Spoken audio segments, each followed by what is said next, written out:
Hi guys, my name is Noni Matikela. Welcome to the Noni M podcast. So today I want us to talk about the submission of Mshololo. You know what? There was something that caught my attention there. Like it was not a lot, but there was something heavy that she said, and which made me think as we were busy listening to Sibanda doing the things. But before we get into doing that, guys, please make sure that you do not forget to like, to share, to comment. And most importantly, please make sure that you are subscribed on the channel. Please make sure you are watching the videos up until the end and you are watching the ads that are coming through. When you are doing that, you will be supporting this channel financially and in numbers. Thank you so much. I really appreciate you guys doing that. Guys, this is what Mshololo said in her arguments. My submission is that the state at the time when it was supposed to furnish defense with further and full particulars for accused to prepare its defense, they did not comply. It shows that the state was reckless in reading and analyzing the evidence the state wanted to introduce and use against accused number 2.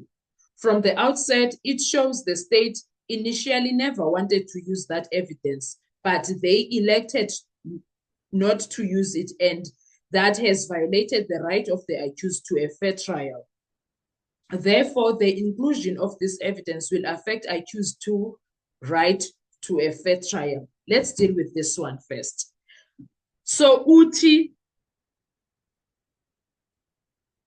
the state at the time when it was supposed to furnish the defense with further and full particulars for accused to prepare its defense, they did not comply. Yet the judge sees it fit that he must agree to these guys, to the state, to continue doing cross-examination, and he gets persuaded to allow them to do the things. This is after they told him, the defense told him, Judge Rata, that it won't be fair, it will be prejudiced to the accused. He allows them to do this. And that again shows the biasness of the entire situation, shows that Judge Rata is being unfair. Because why would Judge Rata expect Umnisi to know everything that is on record? And when one of the defense lawyers does not remember something, he will always quote that you had ample time to deal with that. Why is that not happening when it comes to Baloyi? He had ample time. He had 3 years. In fact, he had 2020, 2021, 2022, 2023, 2024, 2025. He had years, Ubaloyi, to deal with this. But when it's defense, Judge Rata is fast to say, quick to tell them that you've heard all of this information the entire time. What do you mean you don't know? I know the evidence in this court. That is how he responds to things when it comes to the defense. Then when it's time for the defense to say the same thing to the state, then he does not take it serious. How? How? Like that for me shocks me when it comes to Judge Rata. He does not do things two-way street. He does them one way. So that when, in fact, that is why most of the people will always say the judge is biased, is because of how he handles the court processes. Who's this? Ramsipule will always say, what's good for the gander must always be good for the goose, or what's good for the goose is good for the gander, whatever that means. But in there, whatever happens this side, it must also happen for this side. So why is Judge Rata selective?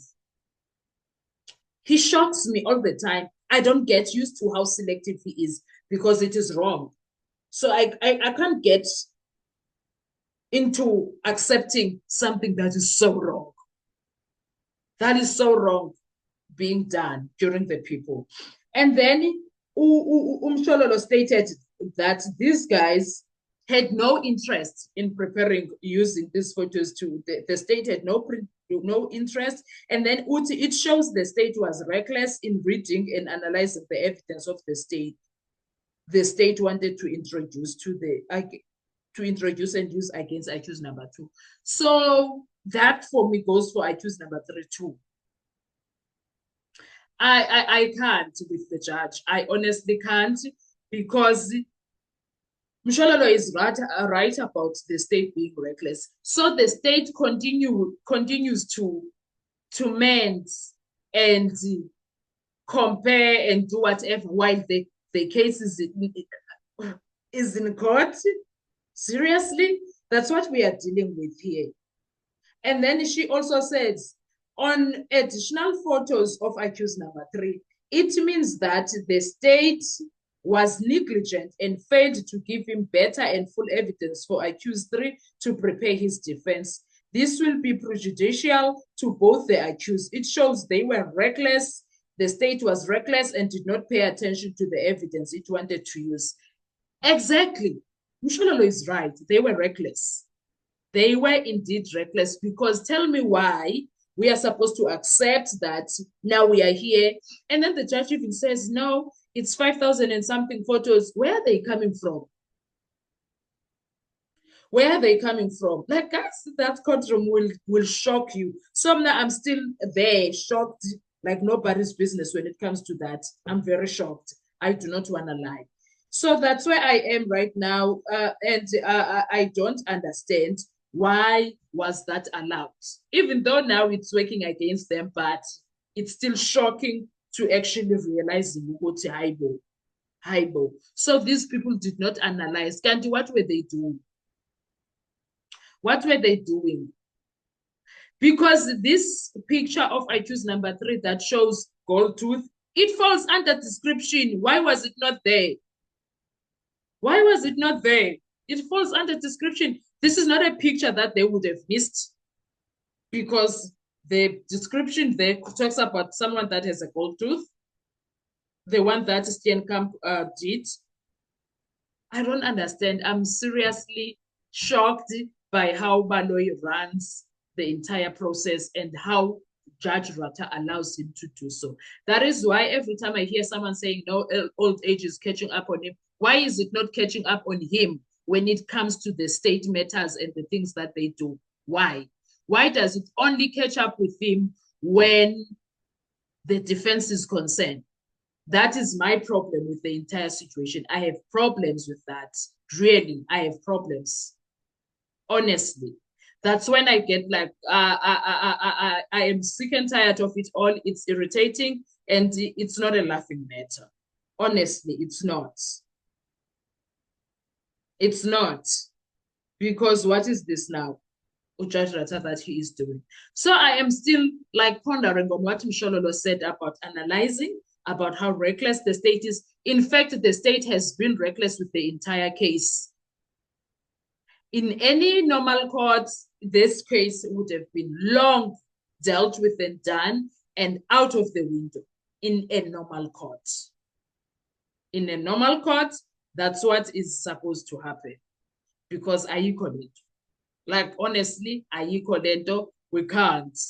But again, this is Judge Ratha's court and he's doing things the way he does them, whether we agree or not. It is what it is. That's how sad the situation is. Sadly, that's how it is. It is so sad, actually. It is absolutely sad.